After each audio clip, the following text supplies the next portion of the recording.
Hi, we're Duane and Rachel from Travel by the Book TV, and we are in Northern California today, exploring the world of Jack London. In this episode, we'll start in Oakland, California. We'll see Jack London's cabin and Heinold's First and Last Chance Saloon, located in Jack London Square. Next, we'll travel to Glen, California in the wine country to visit Jack London's Beauty Ranch, now known as the Jack London State Park. We'll see the cottage where he lived, wrote, and died. We'll visit the House of Happy Walls, the home that his wife built after he died, which is now a museum. And we'll pay our respects to his final resting place.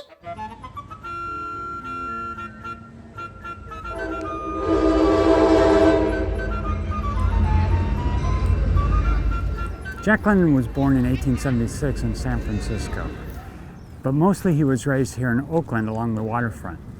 He was one of the most successful American authors of his day. He was the first American author to become a millionaire in his lifetime. And the city of Oakland was very proud of Jack London. And very early on, short after his death in 1916, they started turning this waterfront area into a place that had that right now it's a big market, and there's shops and restaurants and things to see, and ping pong tables. And ping pong tables, and it's known as Jack London Square. As far as actual Jack London sites, however, the few of them that are here are right behind us. This cabin is made of the actual logs that were Jack London's cabin in the Yukon when he was there during the Yukon Gold Rush in 1897 through 98. He wintered over, and it's from his experiences in the Gold Rush that he wrote some of my favorite things, and that were his Yukon tales, including To Build a Fire.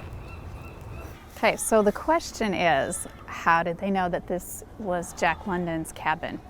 Well, apparently he had scratched his name on the ceiling of the cabin, which, of course, anybody could have done. So they brought Sergeant Ralph Godfrey from the Oakland Police Forgery Department to come and analyze the signature, and it was determined to be authentic.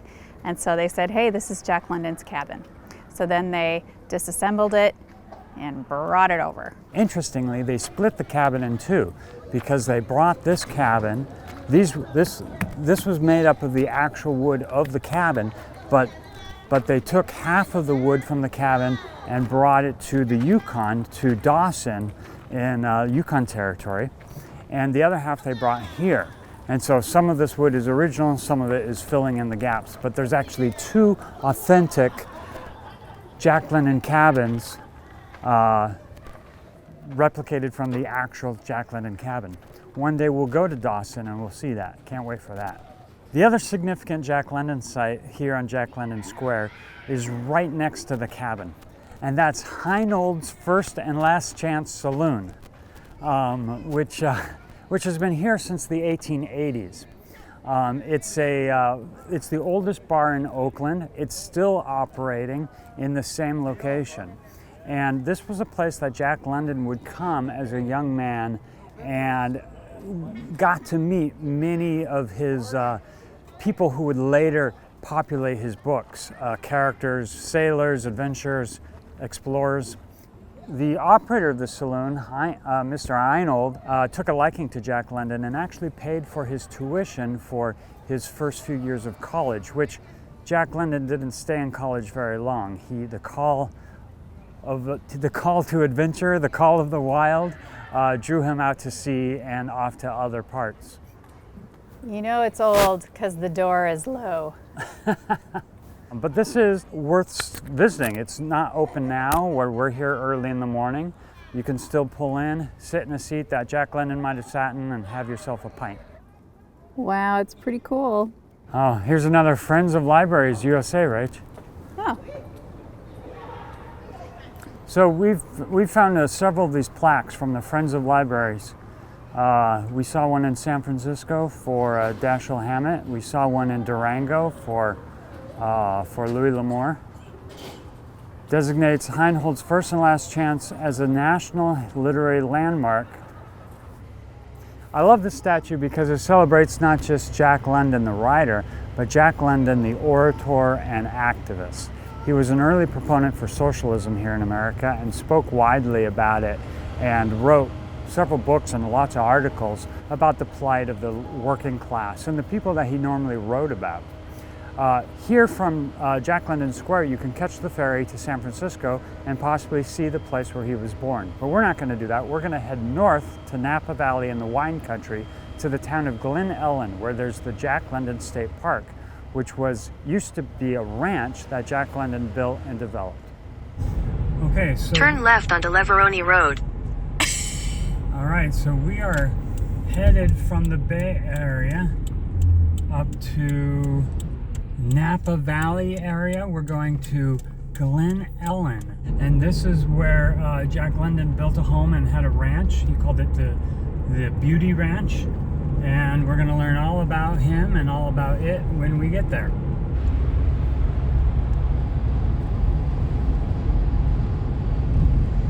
Hands at 10 and 2, please.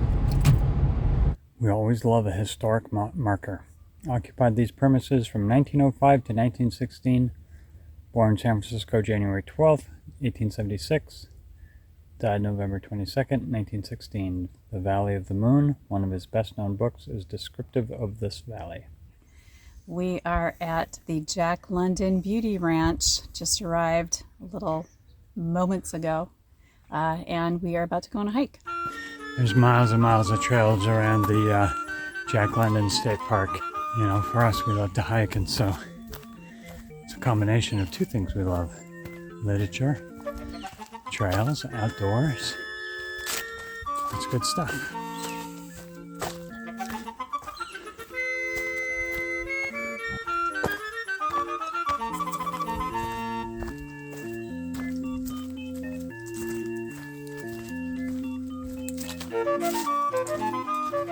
There's a redwood tree around here that's supposed to be 2,000 years old.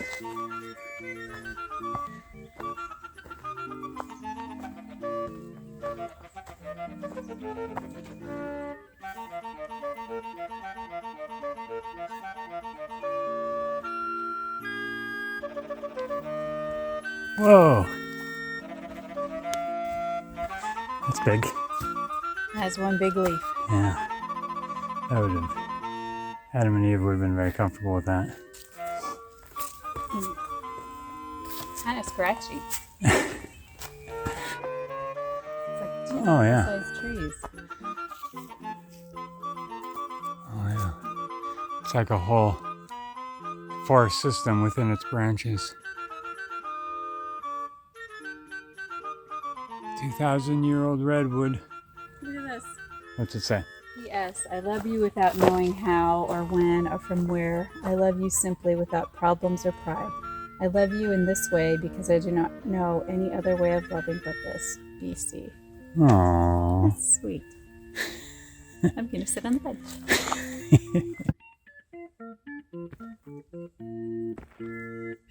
So the interesting thing about the Jack London State Park is that they focus less on his celebrity as an author and more about his passion and interest in developing sustainable farming practices and organic farming. So it's more about agriculture than it is about literature. It says here that his wife said he was really far more interested in introducing better farming into Sonoma County and the country at large than he was in leaving behind masterpieces of literature. Jack had ideas on the profession of farming that will do the world more good than all the stories he could ever write.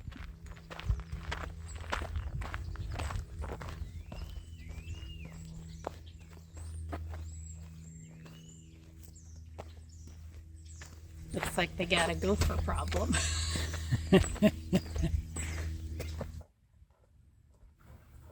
This is his incredible pig breeding area. What'd you say? I'm just talking to my television friends. There's a wild turkey. They're fleeing for their lives. Yeah, wild turkey. 2 days before Thanksgiving.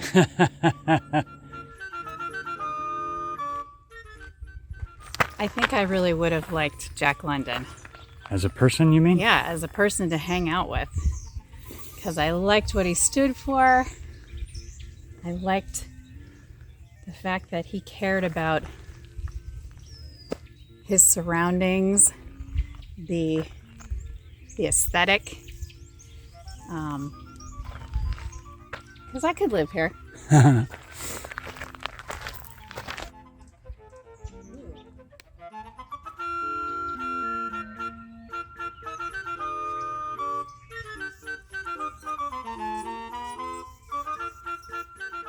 That's it right there. Ow. There's a hummingbird. Look at its purple neck. All right, we are about to enter the Jack London cottage where he worked. He wrote, he died. He lived with his wife, Charmine, here. And after that, we are going to go to the museum and check that out.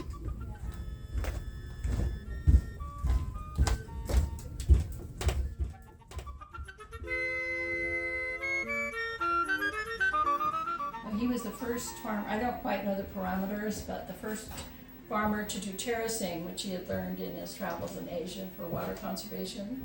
He put in the lake at the top of the hill. Oh, he put that in.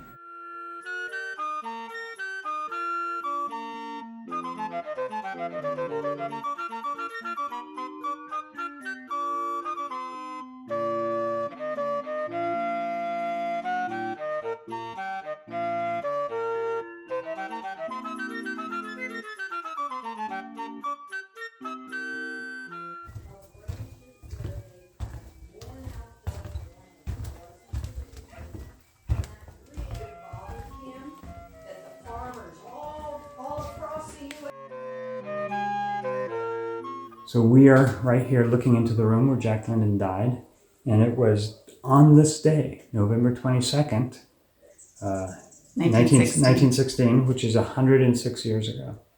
Sorry, 106 years ago. And he was here. He was only 40 years old. I know, he did all this before he was 40. That's the thing. It was like, what? Okay, wait. But the interesting thing that the docent told us earlier was that the fact that there was a slight resemblance between Jack London and John F. Kennedy, who also went by Jack, very similar in appearance, and also the fact, and interests, and also that the fact November 22nd was also the date that John F. Kennedy was assassinated. Yeah, so they died on the same day, 1916. They did. 1916 and 1963. But yeah, interesting little trivial bit of trivia there. Similar to the fact that Michael J. Jackson and Farrah Fawcett died on the same day. They died on the actual same day. Michael J. Jackson? Michael J. Jackson? I almost killed Michael J. Fox. Michael J. Fox is still with us, folks. I got interested in Jack London very young, when I was maybe in my early teens, 13, 12 maybe. I had a scout leader named Peter Weiler, who is the father of our friend Spencer Weiler, who we went out camping, and he read to us over the campfire To Build a Fire, Jack London's story To Build a Fire. And that really affected me, being in that environment. And just, it's such a great story. If you haven't read To Build a Fire, read To Build a Fire. But imagine how it would affect a young 12-year-old camper in the middle of the night. But he also had a big collection of Jack London. I remember just randomly pulling off a book of his that was called Children of the Abyss, which was a true story. Jack London in 1905 or something like that was in London and just stayed with poor people in the east side of London, east side of London, and he just kind of wrote about their experience. And again, I read that when I was about 12 or 13, and so I'd like to say not only was my literature and appreciation for literature affected early by Jack London, but my politics probably were too. Thanks to Peter Weiler. We are about to go up into the museum. Do you know what this house originally was? This building? Something of Happy Walls, the House of Happy The Walls. House of Happy Walls is what it was called. So I'm sure we'll learn why it was originally here.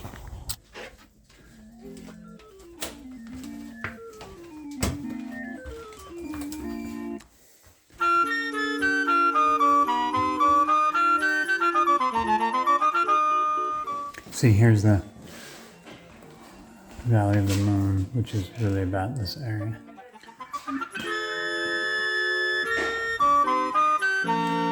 Here, Duane. The fuzziness of Huklaheen and to build a fire.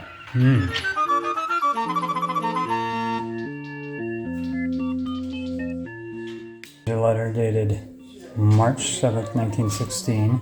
I am resigning from the Socialist Party because of its lack of fire and fight and its loss of emphasis on the class struggle.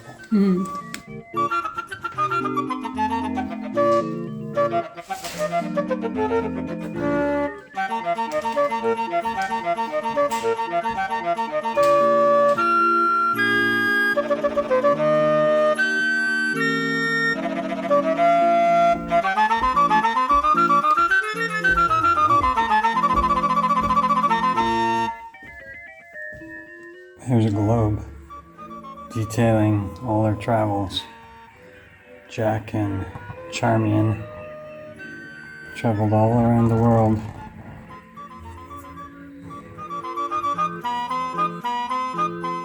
To Europe. And this boat right here, the Snark. And you can read all about it in his 1915 book, The Cruise of the Snark.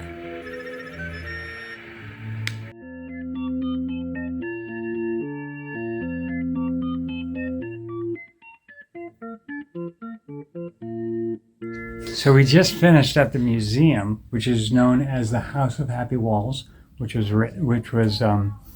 built after Jack London died, and now we're going to walk over to his gravesite. What we really learned is this is really all about, what's her name? Charmine. Charmine London, his wife, who's an extraordinary woman. Oh my gosh. Really, really interesting to learn about her and to study more about. I mean, makes us want to both study. Author in her own right, adventurer, very, very exciting person. That museum was mostly about her, you know.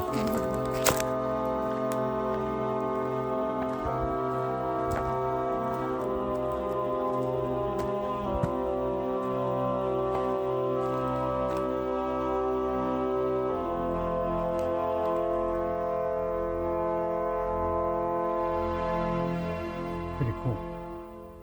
Well, Rachel, Yes, dear.